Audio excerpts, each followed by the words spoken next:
So I've been working really, really hard on the bogies, which are going to basically, that's what supports the tank. And engineering and the tolerances are so important because they obviously fit either side. The whole weight is on them. Really, really critical that they're absolutely spot on and they're not bent or distorted or... Right, so I rescued the bogie back from Mrs. Breaker. Hammered out all the dents. At least it's had a good test, I suppose. At least we know the welds are good. You can see now it's kind of, it's not fixed to the frame at the moment. It's just kind of mocked up next to it. So you've got, obviously the drive wheel here connected to the motor will turn. And then the track will then pull round from there under. It will come underneath here, all the way underneath there. Come up over the top of the idler wheels, back, along, and along. So that's kind of the way that will be. The other one will be at the side, and then they'll be welded to the frame. And once they're welded to the frame, then we'll have a rolling chassis. Now, obviously there's a lot to do. This is only just tack welded together because I didn't know whether I need to move things around. And so this is, I think, all right. We'll get that welded up. There's a lot of, these are very loose because obviously we need the adjustability to get, once the tracks are made, all these need to be adjusted to the right sizes and then everything can be bolted down and put in place. The idler wheel, the plan with it is that it can move backwards and forwards like this. So there needs to be an adjusting system built here. I think just a plate on the end and a bolt threaded rod, so you tighten it up, and as you tighten the bolt it pushes it out, tensions the track. The track must be under tension. If the track's not under tension, it will just literally lift off. You've got to remember what's happening. As this is driving it, the track is going to want to, when it turns around corners, be literally pulled off. The track is effectively stuck on the road, and it's just going to want to get ripped sideways. So I've got so many doubts. You know, will the 3D printed lugs work? Will the wood work? I think this is tough. This is strong. This is going to be, but again, we're at now. I measured these, and in terms of weight, these are 20 kilos. These bogies. So that combined with the frame, we're already at about 80 kilos. So that's not including the batteries, and then anything that is going to go on top. So this is going to be in excess of 100 kilos. This build. Are those motors going to be up for it? Are they going to move this? And then, of course, with all this weight, all of this weight is sitting on 6 millimeters of wood. And these, I mean, I think the PLA, I think these will be strong enough. I've used printed materials like this before in other vehicles, and it's worked.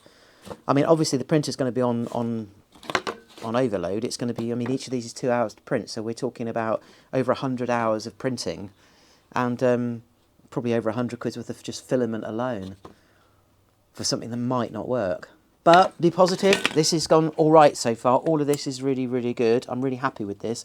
Really annoying. I'll tell you what, something is really frustrating. I ordered black wheels. I couldn't get them. Cannot get the black wheels anywhere because I needed this compound of rubber.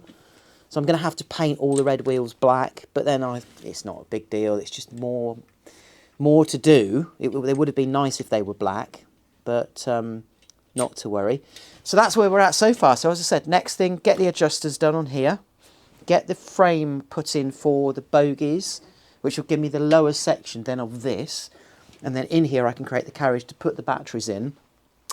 This is all running at 24 volts, running on a Sabertooth Dimension Engineering's probably 60x60 speed controller. We'll have the drive unit for the rear track control the steering actuator, which will be 24 volts controlling that. That'll be done through another speed controller. Everything, a lot of it's going to be based, electronics going to be based down in the track system. And then up at the top, I'm either going to feed a 12 volt feed up from the batteries down here, or on a separate smaller battery up at the top for the guns and all the other bits and pieces. I don't know yet. I haven't got that far yet.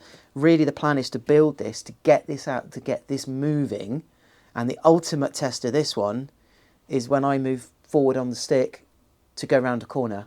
Will it go round a corner, or will plan A not work and we're back to the drawing board and the mathematicians and the pieces of paper to work out how to make it work? I don't know. It's fun though, I love it. Right, note to myself, next time I order several hundred nuts and bolts and bits and pieces, make sure that I've got a spanner that actually fits. Biggest spanner I've got is 26mm, and that's 30mm. Yeah, that's really useful, isn't it? Although, it's a good excuse to buy more tools. Oh, look at these nuts. They are just amazing things, and they all tessellate side on and back to front, and they're just brilliant. Mrs. Breaker, do you know where the nuts are? I had them all counted out for the Bogeys, especially. So I think, in theory, I'm ready to go in terms of these. Now, obviously nothing's painted. This is all very, it's all just fabricating at the moment. What I have been working on is the tensioning system for the idler wheel. Now, I came up with loads of different designs. This is probably still going to be braced across to the frame once it's welded to the frame. But at the moment, I think it's all right. I think it's strong enough. Do you know what? It's one of these things that I remember when I built the spinner, and I built it with a certain section of steel. I thought it would be great, moved it one day and it bent the steel. So sometimes you don't know, but this is pretty tough stuff. The idea behind it is really, really simple. There's two bolts here. When you undo that bolt and you tighten this bolt up, the idler wheel moves that way. And when you loosen that bolt and tighten this bolt up, the idler wheel moves that way. So obviously we'll move it that way to take the track off, and then we'll move it that way to tension the track up. And of course, with the track on, this is another thing you've got to think about all the time, you can get to it from the side. So that's really important, that you can get to this adjustment system from the side of the track and not from above. The other problem, well, not a problem, concern I have, and it really is stupid probably, because I have never had, in all the years, a wheelchair motor fail on me.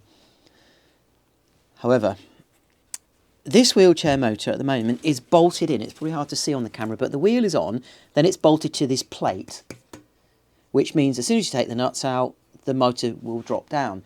The only problem is, of course, the spindle sticks through the plate, so normally you just pull the motor back and pop it out. This bar here is going to be in the way. Now, I've put this bar in the way because the motor is only fixed, the plate is only fixed to the frame via this cross piece. The reason for that is there's simply nowhere else to weld anything, because the track would catch otherwise. So this is acting not as a stress member, but it's stopping any movement like this in the motor if there was any torque issues or if the track was pulling too much. My issue though is if the motor were to fail for any reason, once I've put these welds in, I can't get it out. It's in there. So what do? Do I redesign this bit of frame so it kind of maybe comes at sort of a dog leg? It means I can get the motor in and out, but the motor won't be as well supported. Or do I just leave it as it is, and if the motor ever failed, deal with the problem then?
That's all from Stars of Time, so we'll see you again next week. In the meantime, please don't forget to subscribe and just hit that bell icon. Bing!